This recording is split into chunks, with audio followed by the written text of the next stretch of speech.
मस्त फणस पिकायला लागले होते तर मस्त घारगे बनवले मी। एक मोठा फणस घेतला आणि छान त्याचे गरे काढून घेतले। गऱ्यांमधून फणसाच्या बिया काढून घेतल्या आणि गऱ्यांना मिक्सरमध्ये 2 ते 3 वेळा छान फिरवून घेतलं। त्यानंतर तयार झालेला पल्प एका परातीमध्ये काढून घेतला। त्यामध्ये 2 वाटी गव्हाचं पीठ आणि 2 वाटी तांदळाचं पीठ घालून व्यवस्थित मिक्स करून घेतलं।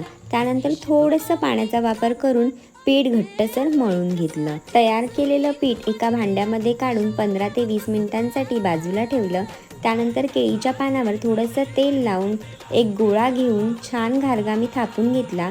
त्यानंतर थापलेला घारगा गरम तेलामध्ये सोडला आणि मस्त खरपूस दोन्ही बाजूंनी ब्राउनिश रंग येईपर्यंत तळून घेतला। डिटेल रेसिपी यूट्यूबला अपलोड केलेलीच आहे आणि मस्त असे टरटरीत फुललेले घारगे तुम्ही सुद्धा नक्की ट्राय करून पहा आणि फॉलो फॉर मोर रेसिपीज।